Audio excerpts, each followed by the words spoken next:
questions that we will answer to your questions.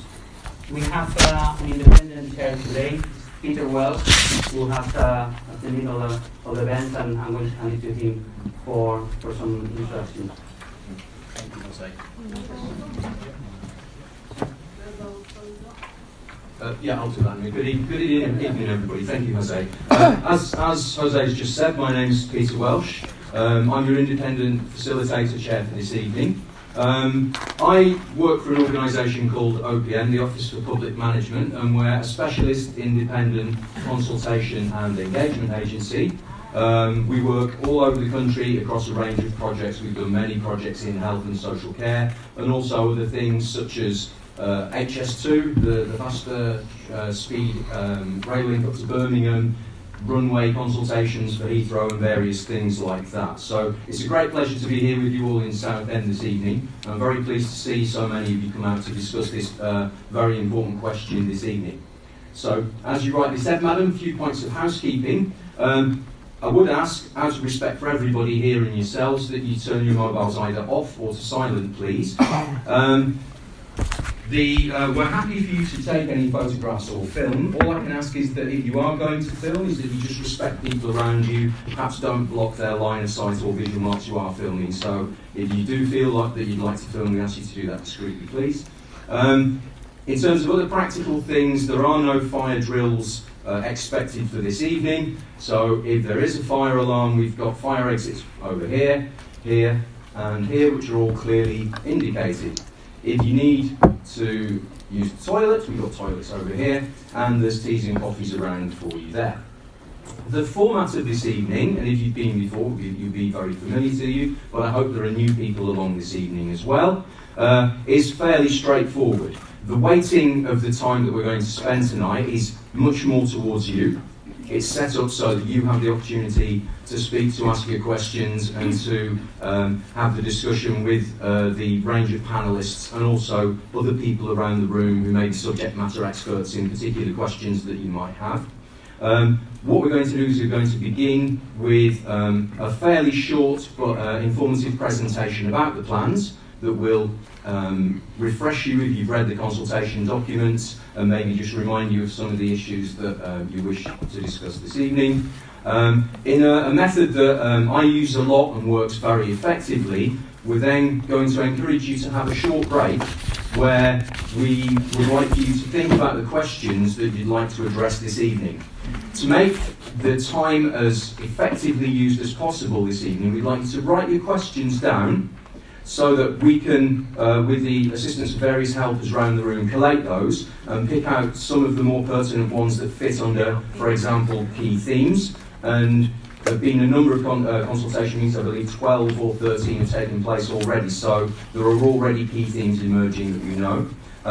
We will then take a fairly representative sample of those, although they can't be entirely representative, to discuss in the room this evening. You may have been aware that on the consultation website, I think it's this week, a range of questions, approximately 120, have been collated from previous events and answered directly on there. There is a 68-page document with answers to questions from other consultation meetings. So if, unfortunately, a question that you write down this evening isn't answered, it will be. All the team here have said that they will answer all those questions either through the website or in another public consultation document that will be independently verified later in the year. The initial questions will be on the website as soon as possible.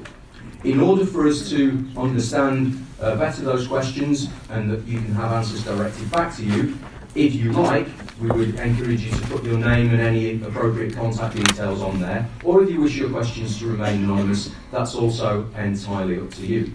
At the end of the 10-minute or so break that we'll have where we're working on questions, there are people around the room who I'll be dictating like a master of puppets to come round and pick out the questions with you. We're very comfortable if you yourself wish to ask your question through the microphone, or if you prefer, the people with the microphones will ask the question on your behalf. when you do ask the question, just because we'd rather focus on answers, can you please introduce yourself just briefly using your name and read the question out as you have it. I'm sure you've all seen Question Time. It's a tried and tested method. It usually works. So we're going to then finish that session with a general summing up of some of the issues, and I think we'll be going back to Margaret here, who will be talking about next steps at the end and close the meeting. And we will be closing the meeting promptly at 8:30. Okay? So, what do we write the questions on? oh, there should be lots of pens and papers on your table. If you don't have that, No papers. have you got some paper? No, we'll get that out. We'll sort that out for you. Thank you for raising that. If anybody else doesn't have any paper or writing implements on your table, please let the people in the room know, and they'll organise that for you. Thank you. Yes, sir. I don't need to write my question down. Can I just ask it when the microphone comes out? We'd ask you to write it down anyway, so that we have a record of it, so that we can keep it. I may not have time. You Can I may just not ask have the time. question? Okay, well, we'll get to that when we come through. But obviously, Fine. it's better that we have a record of your question, so that that can be shared with everyone publicly after the event. Probably better for you. I'm sure other people might want to know and the answer to your question. It's rare that anybody only has one question that isn't of value to other people, but we'll cross that bridge when we come to it. What about supplementary question? When you ask a question, yeah, okay. So if we get to a question and somebody else has a tag-on supplementary question, we can approach that as we come through again. So that should be fine. Thank you. Okay. If there are no more practical questions about how the session is going to run, we're now going to hand over to. Sorry, I've got a question as well. You talked about how there's going to be an opportunity for you to put their questions. However, obviously, we are in a consultation phase, and of course, in any worthwhile consultation process, it's actually about you asking the questions of the general public and the service users. So when will there be an opportunity for people to answer your questions about our perceptions and our feedback on the consultation on the proposals? Okay, that's an excellent point. I'm going to give you a really dull answer now and say, can you save that for when we get to the question and answer session? Because the theme of how you are consulted with and different activities in the consultation process is one that's been coming up in other activities. So if we can come back to that, we will address that one. But an excellent point, thank you. Sorry, Peter. Yes. Just very, very quick, because at the last meeting here, we were. At the last meeting here, the chairman was changed at very short notice, and the editor of the Echo didn't turn up. We said we had a BBC disc jockey turned up and chaired it, and I'm afraid he didn't know much about the NHS. I'm just looking at your own autobiography on your company website, OPN. I see that one of your specialisms is private finance in the public sector. One of my specialisms is, so I've worked in local government. That's what it says here. Yes, that's right, yeah. That's absolutely correct. So in fact, what we're looking at is a chairman tonight who specialises in management consultancy for an organisation that's being paid to give private advice to the public sector to how to get best out of private. I don't see why you can be a neutral chairman. Our organisation does that. What we are doing is That's what you do. That's what you do, yes. My only role in this process is tonight. So I have no other role beyond this evening, and my role is chairing this evening for one evening. That's all I'm doing. But you take my point. Yes, you make a very good point. You know, you're a very, shall we say, unweighted chairman. You're not neutral, are you? But I'm neutral. You specialise in getting private finance into public sector, like the health service. That's one of the things that I do. That's absolutely right, sir. And do you feel comfortable being here tonight? I feel absolutely comfortable being here tonight because my sole brief and my sole role is to help you ask your questions and answer them back. I don't add anything to the questions. Beyond this evening, I have no role with the NHS here. It's just to simply help proceedings along this evening. Are you being paid to attend? My company is being paid for me. Your company is being paid, so you're receiving a fee for being here tonight? I receive my salary. Your company receives a fee. Yes, that's correct. Oh dear. Oh dear. It's all going wrong already, isn't it? Thank you for that. I'm Wendy Smith, and some of you know me. It's my job to get all the feedback during this consultation along with other colleagues. And I just want to say that if you've got further questions about that issue, please send that in to us at our, you've got the email address, our contact details are on all of the documents, the leaflets and so on. I don't think we should spend too much time on that aspect of the process. I know it's a very good point, and thank you for raising it. It's about local democracy, if you've got more issues, send them in to us. But let's get on with it, otherwise we're going to be here until far too late. It's actually a very serious point. Thank you. Yeah, very serious. God. So we're now going to hand over to the Quite presentation, swearing tonight. and I'd like to welcome, I'd like to welcome Margaret Hathaway to the Bob pointed out though. The beauty of smartphones, isn't it? Because they wouldn't tell as soon as it's got a chair. No point. So I'm only going to been asking start for 2 with the presentation and do the first few slides, and then I'm going to hand over to Cindy to talk about the actual proposals that we're consulting on as part of this process. So first of all, just to emphasise why we need to change. So our population, we're living longer, and our elderly and our frail, their demands on the health and social care is increasing all of the time. And many people are living with several long-term conditions. At the moment, in our hospitals, this slide here shows us some idea of the activity increase as a result of those additional pressures. And in 2012, A&E attendances in Southend, 243, and in 2017, 274. And over winter, I think Southend Hospital has topped 300 most days. So there is extreme pressure in the community, in the hospital, of people going into the hospital, and several of those patients are getting admitted into beds. Oops, wrong way, sorry. So, we need to do something about that, and to not change is not an option. And we need to work out how we're going to change to deliver the care that our population needs. So across the STP, we've teamed up with the hospital services, with primary care, with community services, with social care, to look at the model of care that's needed to deliver the best care for our population. And that's the whole system working together. And one of the crucial areas is how we help our population stay healthy and not just treat our population when they're sick. So the next slide really shows the model of care that the STP have come up with. And what's really important is what we're actually consulting on is the three circles in the top, which is the 3 hospitals and the plans that those hospitals have. But the rest of the drawing is about the services that happen outside of hospital. And the CCG, who I work for, are developing plans, along with our GP practices and our partners, of how those services need to be arranged to enable the hospital reconfiguration to take place. And that piece of work is in rapid development, and we'll be talking more about that in the spring and the summer. And that starts with self-care. So it starts with supporting our population to stay healthy outside of hospital, to avoid getting ill and to avoid getting serious conditions. But if you have got serious conditions, it's also about helping our population to actually deal with their condition outside of hospital, to keep themselves fit and well. And there's a range of things that we can do. There's technology, there's working with social care, there's working with the voluntary sector, keeping our population as fit and healthy as they can be.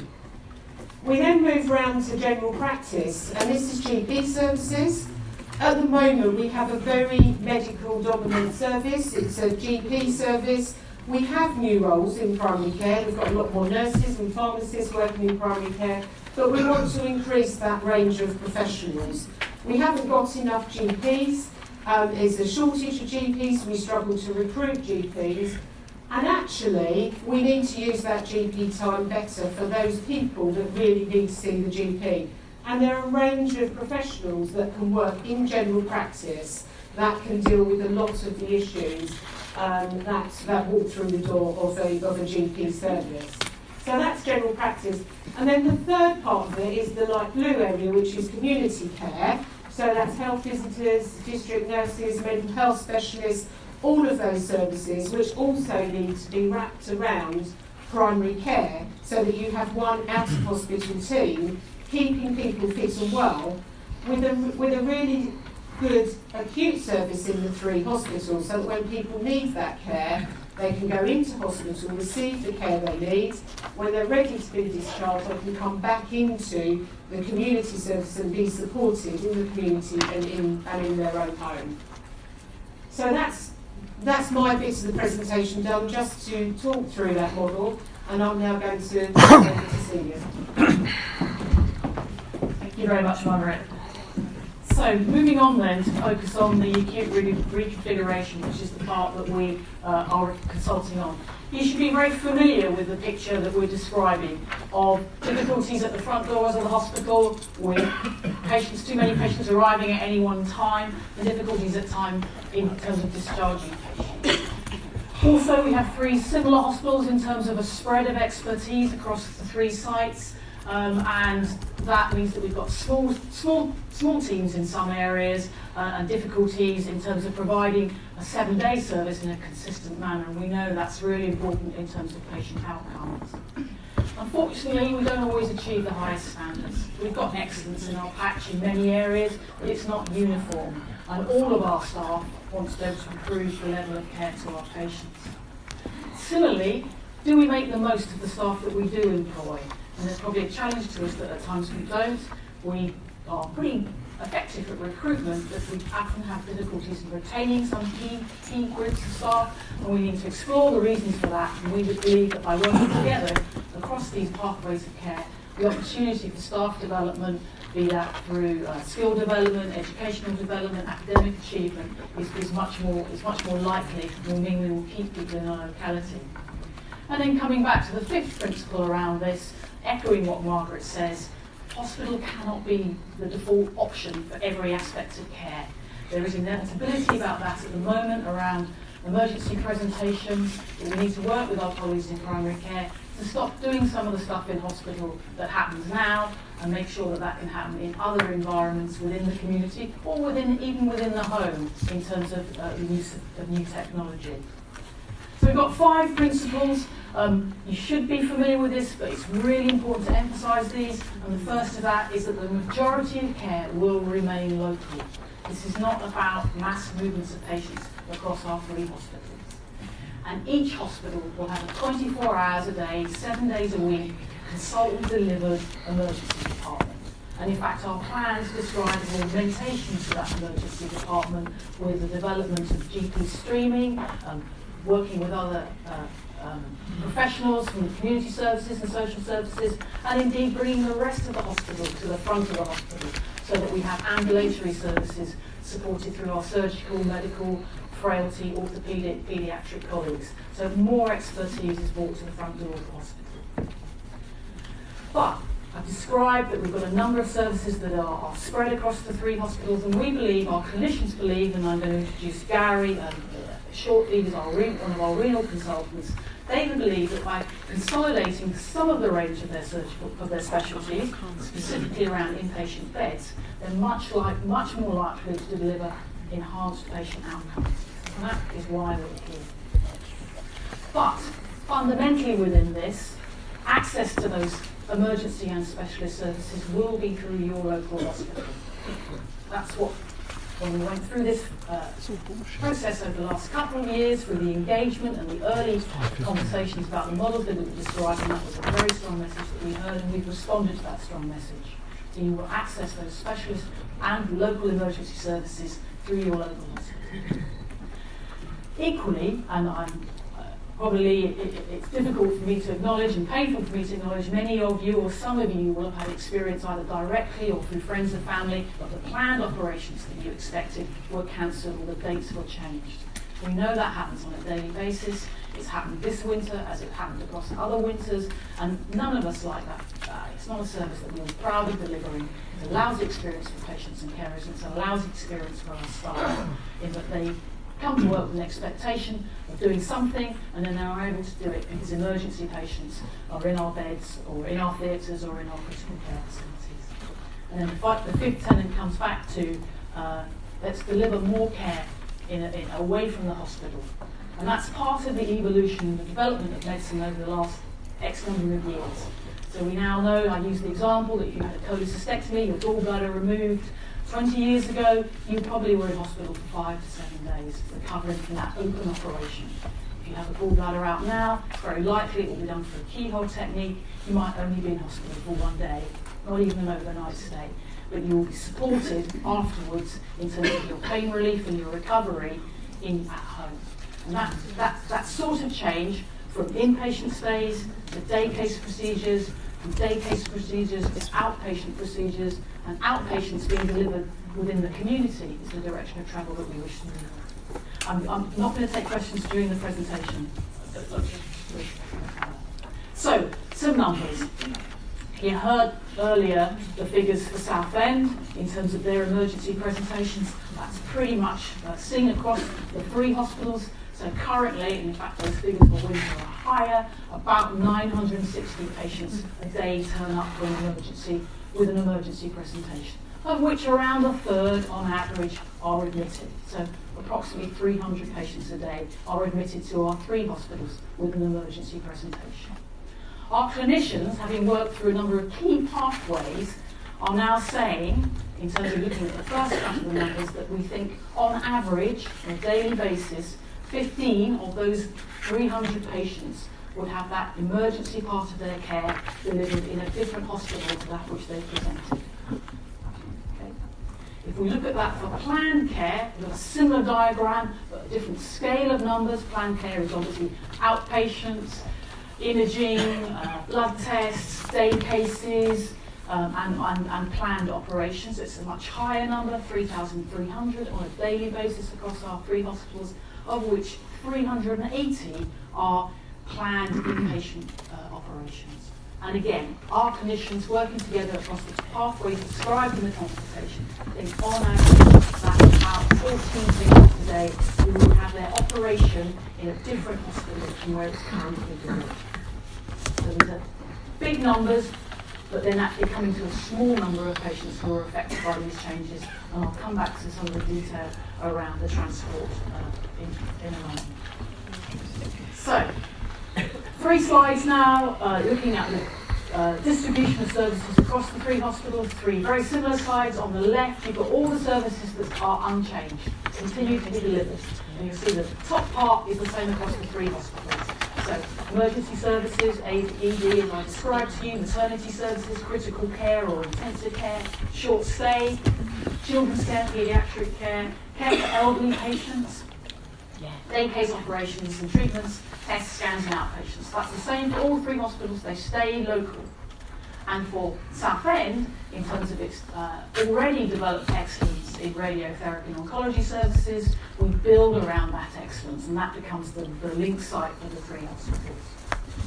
And what we are proposing in terms of a change follows the pattern around emergency and planned care, so there are changes to the stroke pathway, and I'll come back to some details about those in the next slide. And then when we are proposing to build on the gynecological excellence that's already being delivered at Southend for patients for Southend and Basildon, and equally let the Mid-Essex patients benefit from that, so build on that gynecological excellence. And in terms of our separation of planned and emergency care for trauma and orthopaedics, so for planned orthopaedic operations, that's predominantly hip and knee replacements is the largest volume in that. Our proposals describe that for patients in the south of the county, so Basildon and Southend patients, that care would be delivered at Southend. It's already delivered for Southend residents through Southend, but the Basildon patients would also get that inpatient part of their care through the Southend hospital in a protected bed base that is secure and doesn't get eaten up by winter pressures, as has happened in all 3 of our hospitals this winter. So So for Basildon, same stuff on the left with the Cardiothoracic Centre. Hopefully many of you are familiar with that. It's been in operation for I think about 8 years now. It's a pan-Essex network for cardiac problems in terms of heart attacks. People with heart attacks get taken straight there, and also the planned cardiothoracic surgery. And because of that excellence that has been developed over this time, that explains some of the services that we are suggesting are co-located with that cardiac service. So we are saying that the acute, immediate stroke care for patients for Basildon, Southend and mid-Essex would be at Basildon. And again, I'm coming to the detail in a second. Also, complex lung problems, complex vascular problems, so that's blockages usually in any of the main arteries, would be consolidated on the Basildon site for residents of Southend and mid-Essex. And complex heart problems, which do at the moment get to the CTC, but sometimes with delay, we will get into the CTC much quicker, much earlier in their pathway, so they get the right intervention and the right treatment, rather than being perhaps at mid-Essex or Southend, or indeed in the main bed base at Basildon before we get to the right place. The quid pro quo of saying that the elective orthopaedics for Basildon goes to Southend is that a small amount of trauma, a small amount of patients with trauma presentations at Southend would go to Basildon for their inpatient stay. We don't think this is big numbers. We will still use the Royal London Hospital as our major trauma centre, but none of that changes. So if a really complex kind of big road traffic accident where there's multiple things wrong with the patient, those patients will still go to the Royal London, and for mid-Essex, those patients go to Hampton. And then finally, for patients with kidney problems, complex kidney problems, kidney doctors want to consolidate that work at Basildon. And I'll just hand to Gary now, if you'd like to come up, just to give you a little flavour of why the guys have come to that decision. Thank you, Gary. So I'm not quite sure how loudly I should speak, so you may do adjustments now. Okay, so how many people here were present at the meeting last time, just out of curiosity? Okay, so I was here as well. I was sitting in the sidelines, but I volunteered to come and talk at this meeting here. So you'll have to bear with me, but a lot of people have said that's quite a brave move to do that. But I have a unique position in actually coming from Southend Hospital.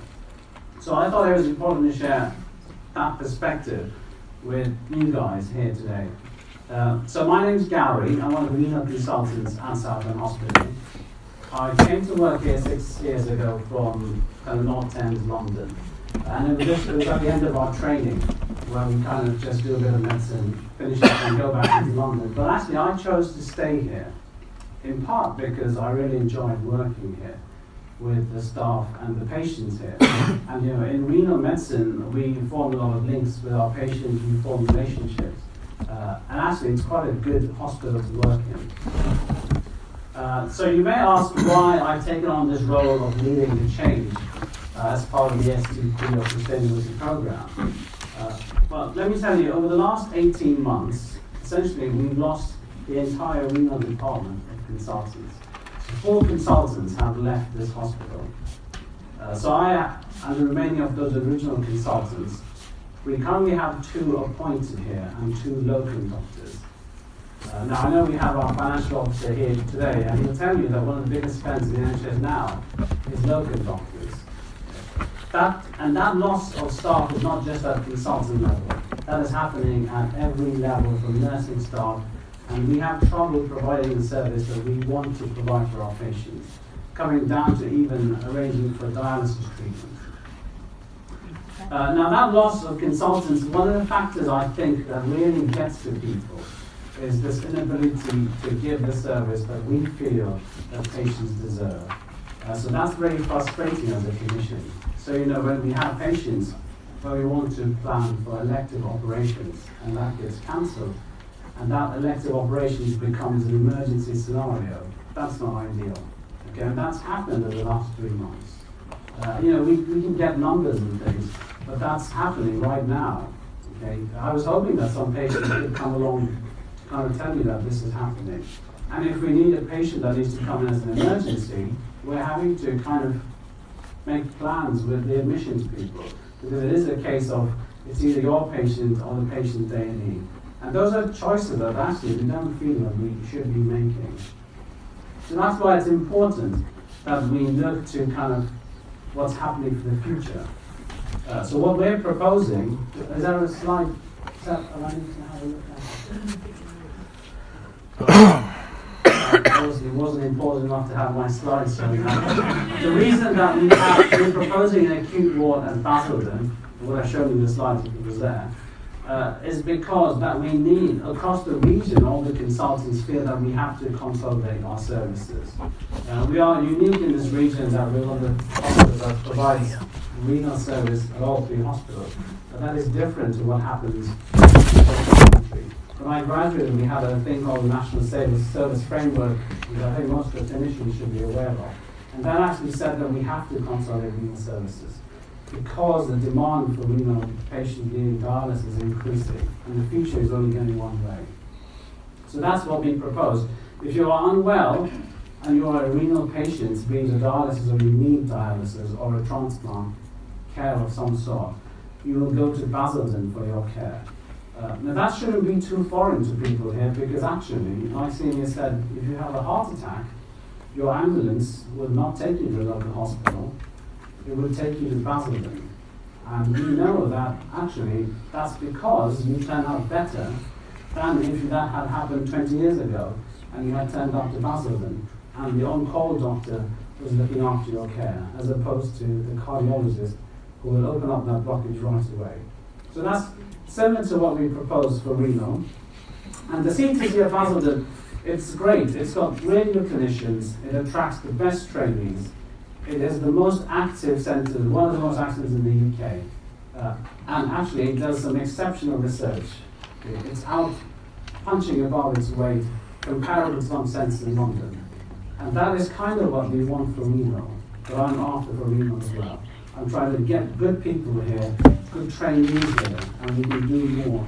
Get the infrastructure here. And there is a new medical school opening just down the road. And so there is some opportunity here to kind of work with them. So we want people to come here and stay here. And there's also other advantages to having such a large economy and kind of strengthen unity as well. You know, if you have someone who's doing a procedure, you don't want them to have been doing 10 procedures for a year. Well, I would be scared if someone was operating on my heart and they've only done 10 operations for a year. Actually, you want them to do hundreds. Okay? And you want to be looked after in a place that looks after that kind of people day in and day out. And that's what we're proposing for renal. Oh, I haven't quite finished with that. But that's it. I think my time is up anyway. Maybe just explain that dialysis stuff will still be provided. Well, yeah, so the outpatient staff will still be here. And I think one of the reasons we're doing this is so that we can provide your clinics and the outpatient dialysis service. Because that's what we like doing, and that has to be local. So if you have to see a renal doctor, you don't have to wait for 2-3 months. You'll be seen, if you need to, that week at Southend Hospital. But over the winter, what actually you don't realise is a lot of clinics are told to get cancelled because we need to be on the shop floor. But that's not beneficial for being a renal patient. The other reason I was quite keen to stay here is, and kind of can say something, is I think what's important for everyone here to realise is I don't think we're faced with a change. Currently, I think everyone in Southend is faced with a choice. And you have 2 choices here. The first choice is do nothing. And if you do nothing, the situation will be as it is. Okay. Last time we heard some stories that were pretty traumatic. People having strokes. That is the current situation. Okay. The second choice is to change. And there will be some trade-offs, but it is a change, and you need to change the system, which is what's being proposed here. You're saying we... No, but we'll do questions and stuff to Gary. Not saying do nothing, but saying do something else. Thanks for the opportunity. Put some more money in. So just continuing, I just paused on that because the renal is being described as a consolidation for the Basildon site. So then finally finishing off with the same list of standard services. As some of you know, that the Plastics and Burns, the Regional Plastics and Burns Centre is at Broomfield. We continue that as head and neck surgery and upper GI surgery. The proposal for change is around the stroke pathway, coming to that detail imminently. And then already we have urological cancer excellence at Southend, but the urology guys want to create urology emergencies and benign urological surgical services at Mid-Essex. Split site service, but they come to this, all the clinicians coming together to describe that. And there is an opportunity also to consolidate some of the abdominal surgery and some of the gastroenterology services at Mid-Essex. We've got a different solution for trauma and orthopaedics, partly because of the linkage of and the need to maintain a trauma centre at Broomfield with that linkage into Addenbrooke's. So we'll still create that split between emergency and planned care for Broomfield by using the Braintree site for planned orthopaedic operations. However, the trauma and orthopaedic doctors will work together in terms of how they standardise their practice across the sort of 2-3 sites. So, for the South East, outpatients and the majority of operations, because so much of what we do now is day case, continues to be delivered locally. The planned orthopaedic operations continue to be delivered through Southend, as does the specialist gynecology and including cancer at Southend. The immediate part of the stroke pathway would be at Basildon, that detail imminently coming. And specialist team at Basildon, including complex lung, vascular, heart and kidney problems, building on the cardiothoracic. And the specialist teams at Chelmsford providing for complex benign urology, not the cancer centre, that continues to work as it started working at Southend, and then the potential around abdominal surgery and gastroenterology, complex parts of that. So stroke. Little bit of science, about 85% of strokes are caused by a blood clot, so a blockage in an artery. And of those 85%, about 20% benefit from the clot buster. So that's the injection that dissolves the clot, and that is time sensitive. The earlier you give that, the better you do. And about 15% of strokes are not a clot, they're actually a bleed, and you need to treat those patients in a different way. Lots of evidence about how stroke pathways have evolved and changed over the years because of this new thrombolysis treatment, and now in terms of the new thrombectomy treatment. So that is actually retrieval of the clot, so going in through an artery and pulling the clot out. And that really good evidence that can be a life-saving intervention for patients. It's not available on a 24/7 basis. I think the only place in the country that is able to do that at the moment is St George's. But we've all got to get on this programme, and we have the advantage that already some of that expertise exists in our patch through the great endeavours of Paul Guyler and Iris Grimwald here at Southend.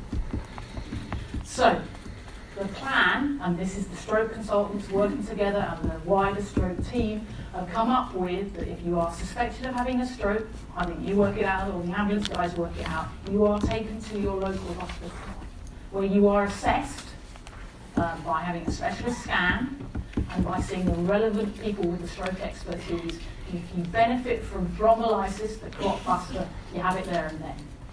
You will then be transferred safely to Basildon for that very important first 72 hours of your treatment, where you're stabilised, you're investigated further in why you had a stroke, and you get those interventions from speech and language, from the dietetics, the start psychological support, the physio support, all that stuff, which is we know from the research is critical to making sure you get the best possible outcome.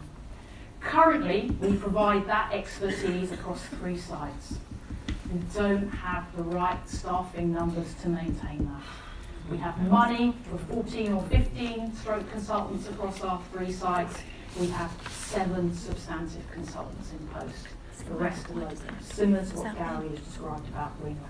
We have significant gaps in our nursing, in our physio, in our speech and language, all those allied support services. So the stroke guys say, things will be better. We will improve our good outcomes to even better outcomes by consolidating that early expertise in one site through a big stroke team that's working across the 3.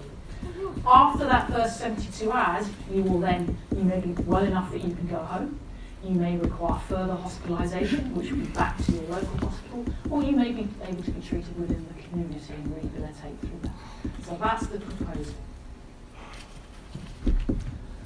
transport. So I have described the 14 emergencies and the 15 planned care who are additional to patients who already move around our system. So on a daily basis now, if you've got a heart problem, which was not requiring initial presentation to the CTC, but you would benefit from intervention and you were in Southend Hospital, you will be transferred to the CTC. That happens now. If you've got an ENT problem and present to a local Basildon and present to the emergency department and require inpatient care, already we transfer you to Mid-Essex Hospital. We just do that as a routine. We are now describing some additional transport. And we have this is not about putting an additional burden on East of England. We know that that is a stretched service for all the reasons that you're probably familiar from the press, and we've got colleagues in the room who can help articulate some of that later. This is a new service with dedicated staff, dedicated and right equipment to the right specification that will move patients safely. That small number of emergency patients, that 14, from where they presented to the hospital in New Delhi. 14 a day. Not all patients require a doctor to transfer with. They will be assessed in terms of what level of support they require for the transfer. We're very experienced in this. We do it all the time. We're having all the conversations now with the ambulance service, with the trauma networks, with paediatric networks who transfer patients to make sure that we spec it at the right level.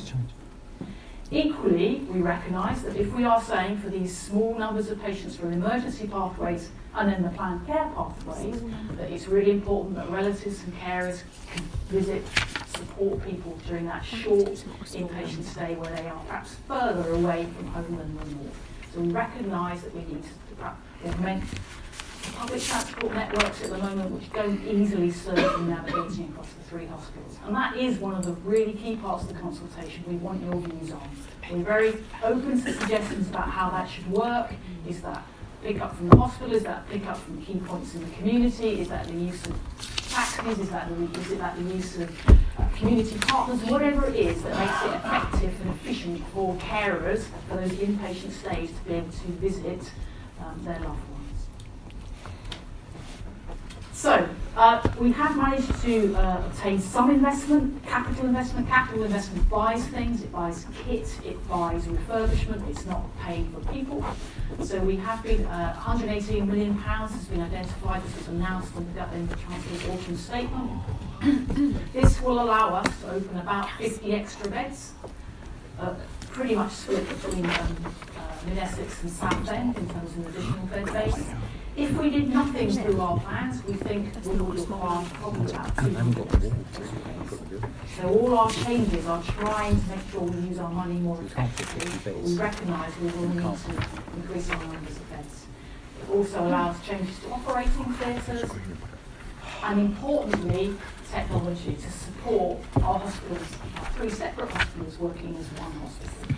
So making sure that x-rays, blood tests, the patient record, all those things are easily available to the doctors and the nurses. And indeed, we begin to make that connection with the community and GP records so that patients don't have to repeat the same information again and again.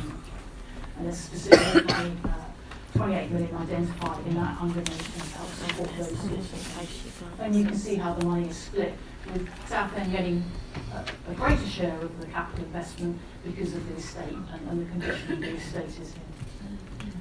So, we are in the green block, we are in the winter of 2017-18, we are in the public consultation.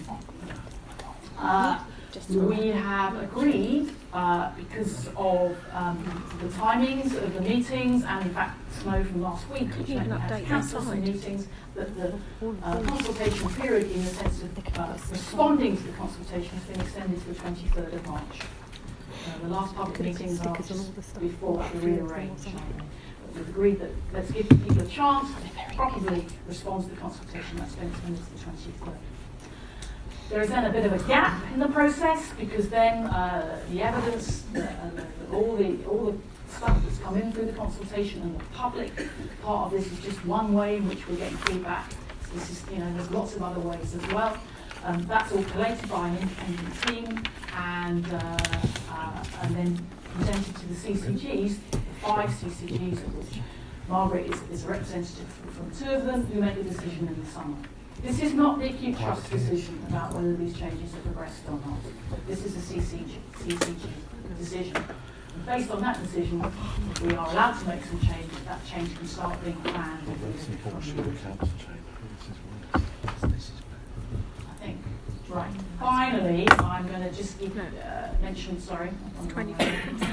just to clarify, public consultation, statutory requirement, is around service change.